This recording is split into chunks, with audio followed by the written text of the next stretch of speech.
Salut tout le monde, j'espère que vous allez bien.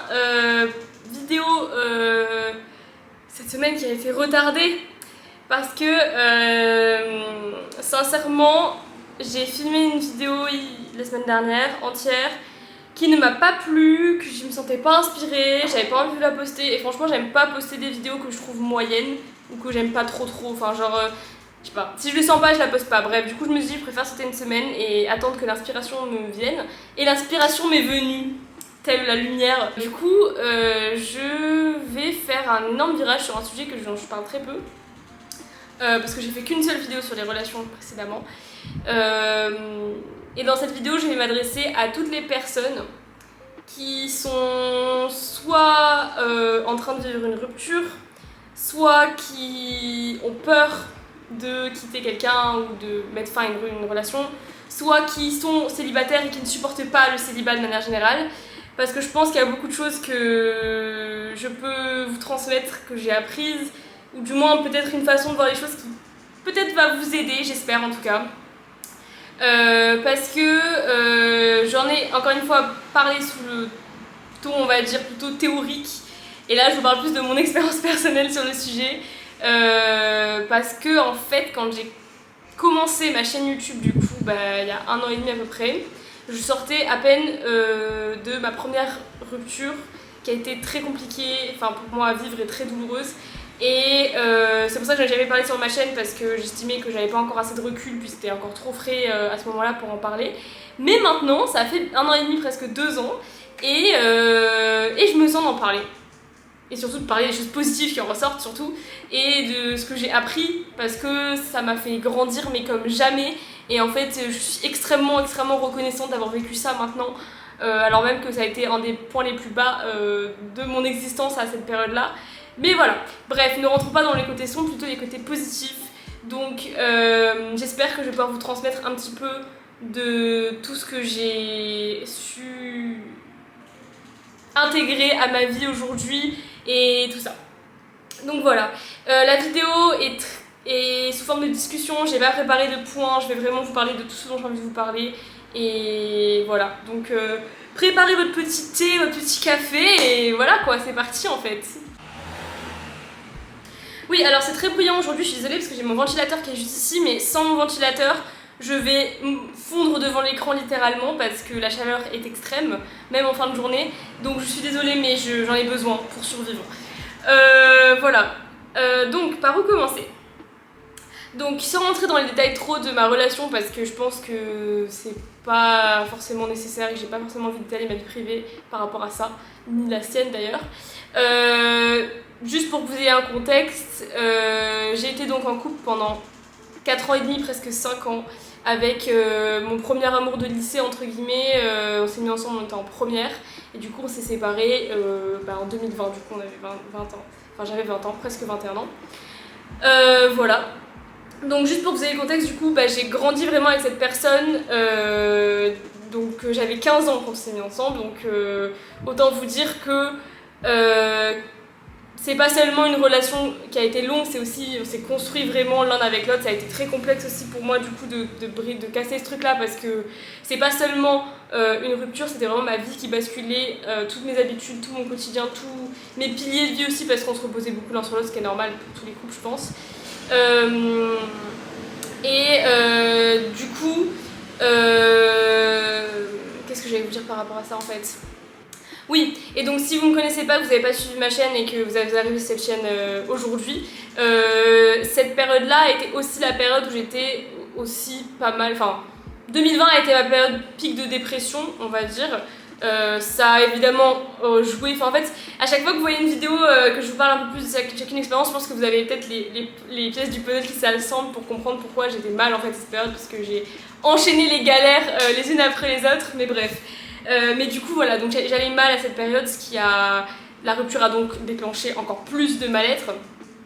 Et surtout ce qu'il faut savoir, c'est que je me suis vraiment construite, donc de mes 15 ans à mes 20 ans, presque 21 ans, avec cette idée de je suis en couple, je suis sécurisée sur ce plan-là, et comment dire, le célibat était quelque chose qui ne me traverse absolument pas l'esprit. pour moi c'était quelque chose qui n'allait plus jamais m'atteindre, ce qui est complètement fou à dire hein, a priori, mais vraiment dans mon esprit c'était le célibat, c'est quelque chose qui ne me concerne pas. Et quand il y a eu la rupture, bah, du coup je l'ai vraiment pris en pleine phase de me dire waouh, du coup maintenant je suis célibataire. Et je l'ai grave vécu comme un retour en arrière, véritablement. Genre je me suis dit mais en fait ça y est, tu avais quelque chose dans ta vie que tu as perdu et maintenant il y a cette case vie amoureuse, vie sentimentale qu'il faut à nouveau combler, genre qu'il faut retrouver quelqu'un d'autre pour à nouveau checker cette petite case en mode c'est bon, genre j'ai une carrière, j'ai une vie sociale, j'ai une vie sentimentale, j'ai je sais pas, des hobbies, etc. Pour moi c'était vraiment quelque chose qu'il fallait avoir dans sa vie et si on l'avait pas, c'est qu'il manquait quelque chose. Voilà, tout simplement. Donc en fait, quand j'ai eu cette rupture, non seulement j'ai eu ce truc-là, ça m'a frappé mais violemment, mais en plus, j'ai eu ce côté, et ça peut-être que je vais vous dire des banalités qui peut-être pour vous, si vous avez déjà vécu une rupture, vous dites mais oui, mais c'est évident, mais peut-être pas pour d'autres. Mais j'ai vraiment vécu ce truc de me dire, et maintenant je fais quoi ? Je vais où ? Je fonctionne comment ?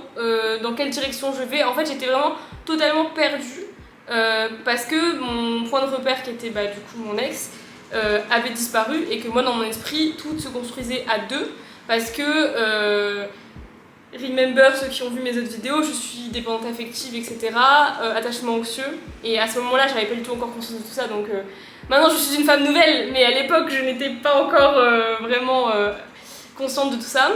J'avais complètement projeté en fait tous mes projets de vie étaient pensés à deux, étaient pensés avec un nous et pas un je, et je réfléchissais plus pour moi mais je réfléchissais pour nous deux et je me perdais pas mal aussi dans l'histoire, dans ce que moi je voulais pour moi, etc. Au point que au bout de 5 ans j'en suis arrivée à un stade où en fait je savais plus ce que je voulais pour moi en fait. Donc vraiment peut-être qu'il y aura beaucoup de gens qui vont relate ce que je dis parce que je sais que c'est courant comme façon de voir le couple quoi. Mais quand je suis arrivée à ma rupture, je me suis dit mais qu'est-ce que je fais de ma vie ? Mais une question genre véritable quoi, de me dire mais je vais où ? Je fais quoi ? Je suis censée faire les choses seule maintenant, mais comment c'est possible ? Je suis pas capable. Et ce truc vraiment de me dire je suis libre de faire ce que je veux sans que je doive prendre en compte personne d'autre à part ma personne. Panique à bord, genre. Vraiment panique à bord. Ça m'a angoissée comme jamais de me dire que j'étais capable de faire ce que je voulais. Alors même que le principe même d'être seule, c'est aussi d'être libre de faire ce qu'on veut. Et de la liberté, c'est censé être quelque chose de cool. Mais à ce moment-là, ça me terrifiait, mais vraiment profondément. Bref. Ça, c'était juste pour que vous ayez un peu le contexte de tout ça. Et je vais passer plutôt sur le positif et sur le côté leçon parce que c'est ce dont je voulais vraiment parler dans cette vidéo, mais j'avais besoin de vous expliquer un petit peu le contexte avant ça quoi. Donc, par où commencer ? Donc, vous avez déjà compris par rapport à ce que je vous dis que une des principales leçons que j'ai tirées de tout ça, c'est qu'en fait, être seul, c'est beaucoup mieux que ce qu'on pense. Et vraiment, comment dire ? Si vous êtes dans une relation actuellement et que vous avez peur de la quitter, cette relation, de vous retrouver célibataire, etc., sachez que le cliché qu'on dit, qu'on donne en disant le célibat c'est génial, tu vas être libre de faire ce que tu veux, etc., c'est vrai. C'est vrai surtout quand vous êtes dans une relation qui est genre aliénante ou un peu trop étouffante, où vous vous perdez vous-même dans ce que vous voulez pour vous, ça va être d'un coup une énorme fait d'air frais de vous dire mais en fait, maintenant je fais ce que je veux et la seule personne que je dois chercher à satisfaire en fait c'est moi et personne d'autre. Et ça c'est vraiment extrêmement libérateur. Et j'ai aussi beaucoup entendu de choses sur le fait qu'être célibataire quand on a 20 ans ou à la vingtaine, c'est vraiment une très bonne chose. Et au début je comprenais pas l'idée, genre je me disais mais qu'est-ce qu'on s'en fout d'être célibataire à 20 ans ou pas, enfin c'est pareil qu'à 30 ans ou à 40, etc. Et maintenant je comprends mieux pourquoi on dit ça. Parce que c'est le moment où en fait on se découvre vraiment. Même je trouve qu'on se découvre plus à nos 20 ans qu'à nos genre 15 ans quelques. Parce que c'est aussi le moment où on a la capacité et physique et mentale entre guillemets de faire vraiment ce qu'on veut. Et c'est trop dommage, entre guillemets, même si voilà, si vous êtes dans une relation qui marche bien et que vous êtes bien avec la personne, enfin bien sûr, il n'y a pas de souci, vous n'allez pas quitter votre copain ou copine pour vivre votre vingtaine, je sais pas trop quoi, mais c'est vrai que c'est super de pouvoir se découvrir soi-même pendant sa vingtaine, et je suis aussi super contente de ça, de me dire que j'ai l'occasion de faire ce que je veux pour me découvrir moi, me concentrer sur qui je suis, sur ce que je vais faire de ma vie, etc. sans avoir d'autres données qui viennent brouiller mes pistes. Parce qu'il y a aussi ce truc, malheureusement dans beaucoup de relations, ce qui est aussi naturel, d'avoir tendance à vouloir absolument plaire à l'autre et du coup de vouloir aussi adapter ses envies un petit peu à l'autre pour que ça coïncide, mais aussi pour que l'autre ça lui plaise et que ça renvoie une bonne image de vous, etc. Même si ça se fait inconsciemment parfois, au final ça fait qu'on peut se détourner un petit peu de ce qu'on aurait fait nous si on était tout seul et qu'on pouvait faire ce qu'on voulait. Donc cette liberté, franchement, jamais je cracherai à nouveau dessus. Genre, de toute façon, c'est quelque chose où maintenant j'ai du mal à me dire même l'inverse, à me dire que si je me retrouve à nouveau dans une relation, il va falloir que je fasse à nouveau des concessions. Et il y a beaucoup de gens qui disent que dans une relation très saine, en fait, il n'y a pas de concessions à faire, que c'est juste naturel et que même la personne coïncide naturellement avec tes envies. Ce que j'espère être vrai et que de toute façon, je pense que je ne pourrai plus me retrouver dans une relation où je n'aurai pas l'impression d'être autant libre que je le suis maintenant, parce que ça veut dire que ce ne sera pas la bonne forcément. Personne ne peut vivre seul, complètement indépendant. Genre l'ultra indépendance, c'est aussi un mauvais signe dans l'autre sens. C'est normal d'avoir des piliers dans sa vie, d'avoir des gens sur qui on peut compter, de pouvoir se reposer sur des amis ou de la famille ou quoi, mais d'être dépendant de quelqu'un, de se dire que notre bonheur n'est pas possible sans une personne. Si vous êtes à l'heure actuelle en train de vous dire que vous ne pourrez plus jamais être heureux ou que vous êtes incapable de vivre sans une personne, et ça j'en ai déjà parlé dans ma vidéo sur les relations toxiques, c'est mauvais signe de fou, parce que ça veut dire que c'est pas que vous appréciez la présence de la personne, c'est que vous en êtes dépendant. Et ça c'est vraiment genre le red flag, le plus grand sur vos traumas affectifs et votre façon de gérer affectivement votre relation. Oui, tout ça pour dire que du coup, une fois qu'on se libère de ça et que genre on se rend compte qu'on est capable de vivre seul et d'être indépendant, c'est absolument incroyable. Moi, j'ai pris tellement confiance en moi du simple fait de me dire que j'étais capable de fonctionner seule, sans personne dans ma vie sentimentale, je veux dire. C'est vraiment genre un soulagement extrême, et c'est... comment dire, et du coup je reviens sur le fait que le célibat c'est pas forcément une case à cocher. Maintenant je suis à un stade de ma vie où je me dis genre vraiment vaut mieux être seule que mal accompagnée, et quand je dis ça je le pense vraiment, c'est à dire que j'avais cette discussion avec une copine, je sais plus qui d'ailleurs, bref, il y a pas si longtemps, où je disais s'il faut que je sois seule toute ma vie plutôt que dans une relation bancale, je préfère, genre pour moi c'est pas triste. Et c'est vrai qu'on nous a tellement de partout mis dans la tête que le goal de vie c'est d'être en couple, de trouver le grand amour, de fonder une famille, de je sais pas trop quoi, qu'au final quand on est célibataire on se sent genre on sent que c'est une honte presque. C'est-à-dire que quand les gens me disent ah est-ce que t'as quelqu'un, qui non je suis célibataire, c'est ah c'est pas grave, tu trouveras quelqu'un plus tard, ça va, t'inquiète pas et tout. Mais je m'inquiète pas en fait, je suis bien comme ça. Ça peut être un choix déjà premièrement, et également genre même si ça en est pas un, c'est pas triste en soi genre. Et ça c'est vraiment quelque chose que j'ai compris une fois que j'ai été plus heureuse et plus libérée en étant seule, de me dire mais en fait je peux très bien vivre comme ça. Genre j'ai pas forcément besoin d'avoir quelqu'un, genre si quelqu'un arrive et que cette personne elle est bien et que j'ai envie de rester avec elle, et génial, top. Mais si c'est pas le cas, j'ai pas besoin de chercher, de chasser absolument genre le grand amour, etc. Non-stop en fait. J'en profite pour faire un petit parallèle sur la dépendance affective. Si j'arrive à retrouver le nom du livre, je vous le mets en barre d'infos. Mais très jeune, je sais plus quand, mais vraiment j'étais très jeune, j'étais tombée sur un bouquin qui parlait de la dépendance affective et je m'étais tout de suite reconnue dedans. Donc j'ai déjà compris que j'étais dépendante affective, je devais avoir genre 12 ans, un truc comme ça. Mais j'avais pas encore l'ouverture d'esprit et la conscience vraiment de me dire comment on fait pour attaquer ce problème. Et je pense que clairement c'est normal parce que 12 ans c'est vraiment beaucoup trop tôt pour essayer de travailler sur ce genre de trucs affectifs. Mais bref, dans ce bouquin, il disait notamment que la culture du prince charmant, de l'homme de sa vie, etc., qu'on nous met dans le crâne dès plus jeunes, et là je m'adresse surtout aux filles en fait, parce que je trouve que c'est plus quelque chose qui touche les filles, et d'ailleurs ce qu'elle disait dans le bouquin, c'est quelque chose qui nous attache à l'amour comme quelque chose de... comme un goal de vie, genre vraiment. Et ça, moi, j'en ai grave souffert, et je me suis rendu compte que, à ma rupture, que pendant extrêmement longtemps dans ma vie, principalement au collège-lycée, même si c'est normal entre guillemets pour beaucoup de jeunes, mais je n'avais qu'une chose en tête, c'était de trouver quelqu'un. Trouver quelqu'un, trouver l'amour de ma vie, être aimé par quelqu'un d'autre, être apprécié par quelqu'un d'autre. Au point que moi-même, je me suis pas posé la question de, déjà, qu'est-ce que tu veux pour toi, personnellement, genre être heureuse dans ta vie, ça passe pas que par la relation avec quelqu'un, et par recevoir de l'amour, mais aussi ce que je me suis pas posé comme question, c'est moi, qu'est-ce que je voulais que la personne me donne. Parce que je voulais prendre, entre guillemets, de l'amour, de l'affection, etc.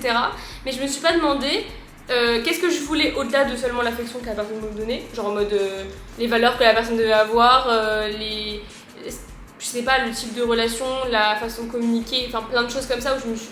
En fait, je cherchais seulement quelqu'un qui pouvait me donner de l'affection et de l'amour pour valider le fait que j'étais genre assez. Et je me suis pas posé la question de qu'est-ce que je voulais d'autre. Mais également, je me suis pas posé la question de qu'est-ce que moi j'allais donner. Parce que c'est hyper important et on n'y pense pas assez. Parce qu'on est tellement tourné sur le fait de recevoir de l'affection, mais on oublie que derrière, nous on est censé donner. Une relation, c'est à double sens. Et on se pose rarement la question de ouais, mais en fait, moi j'ai quoi à offrir ? Moi j'ai quoi à donner à l'autre ? Quelles sont les choses, enfin comment moi je fonctionne dans une relation, sur quoi je peux m'améliorer, etc. Donc c'est plein de choses sur lesquelles je me suis penchée maintenant en me regardant vraiment en face et en me demandant vraiment comment moi j'étais dans une relation, est-ce que moi j'étais toxique ou pas, parce que la vérité c'est que souvent les relations toxiques elles sont dans les deux sens aussi, c'est rarement qu'une seule personne qui est toxique et l'autre saine. Et aussi, qu'est-ce que je cherchais moi, au-delà de seulement quelqu'un qui m'apprécie. Et quand on fait ça, on devient tout de suite plus exigeant. Et je viens arriver à un point très important qui est que baisser les attentes qu'on a envers quelqu'un d'autre, ce n'est se rendre service ni à soi ni à l'autre. Et ça, c'est vraiment genre un truc qui est pour moi essentiel que j'ai compris. Rester dans une relation, alors même qu'on est mal, c'est se blesser soi, mais c'est blesser aussi l'autre. Parce que ça, on oublie toujours dans une rupture qu'en fait, peu importe qui quitte ou qui se fait quitter, la rupture est bénéfique pour les deux personnes. Parce que si tu te fais quitter, bien sûr, c'est une souffrance qui est encore plus pénible parce que c'est pas ton choix, mais d'un autre côté, heureusement en fait, parce que est-ce que tu aurais voulu rester dans une relation alors que la personne en face elle voulait plus de toi? Donc au final c'est donnant-donnant. Là où j'en viens, c'est que si vous avez baissé vos attentes ou que vous trouvez des excuses toujours à votre partenaire en disant genre oui mais moi en général je préférais que la personne soit comme ça mais elle n'est pas comme ça mais c'est pas grave parce que je peux pas lui en vouloir machin tout ça, au final ça va créer des conflits. Parce que même si vous essayez de vous trouver des excuses, au fond, ça va vous agacer, ça va vous faire du mal. Et ça, c'est vraiment un truc qu'il faut comprendre. Il vaut mieux être seul plutôt qu'être avec quelqu'un qui ne correspond pas à vos attentes. Parce que ça va forcément dérailler, genre. Et ça, le problème, c'est que j'ai l'impression qu'il y a beaucoup trop de gens, et moi comprise, j'étais la première à faire ça, à se dire que il vaut mieux être dans une relation... et essayer de travailler sur la relation, essayer de faire plein de compromis même si ça fonctionnait pas, etc. plutôt que être seul. Mais en fait, être seul, c'est pas une punition en fait. C'est un passage difficile, mais c'est pour le mieux. En fait, j'ai pas envie de vous le décrire comme quelque chose de vraiment profondément genre profondément négatif et tout, parce que je ne pense pas, en fait, j'essaie de vous dire tout à l'heure que c'est pas le cas, mais je peux pas vous mentir sur le fait que c'est un passage compliqué, et pour ceux qui en ont vécu, j'en ai vécu qu'une seule de rupture, mais je pense que même si on en a vu plusieurs, elles sont toutes à une échelle peut-être différente, mais elles sont toutes aussi douloureuses les unes que les autres, je pense. Mais c'est pour le mieux. Genre, je suis de celles qui pensent que vraiment toutes les épreuves difficiles de notre vie sont des gros level up. En fait, c'est même, je dirais même une opportunité de level up. Genre, parce qu'il y a des gens qui les prennent pas, ces opportunités. Mais pour moi, à chaque fois que la vie vous fout une claque dans la tête, soit vous vous réveillez, soit vous restez endormi, mais dans tous les cas, c'est une chance pour vous de peut-être vous réveiller. Et d'avancer, je veux dire. Voilà, je veux dire par là. Donc, voyez-le comme ça, voyez-le comme une occasion de vous retourner sur vous-même, enfin de vous recentrer sur vous et de faire une petite introspection, quoi. C'est le moment, entre guillemets. Et je sais plus dans quel film c'est, peut-être que vous avez la ref, je crois que c'est un film de merde sur Netflix, mais je suis pas sûre, bref. Je sais plus d'où ça sort, mais quelqu'un qui disait que sa mère, je sais pas d'où sort la référence les gars, vraiment je sais pas d'où ça sort. Mais en gros c'est une fille qui disait ouais ma mère elle me dit toujours que dans les ruptures amoureuses, enfin quand il y a une rupture amoureuse,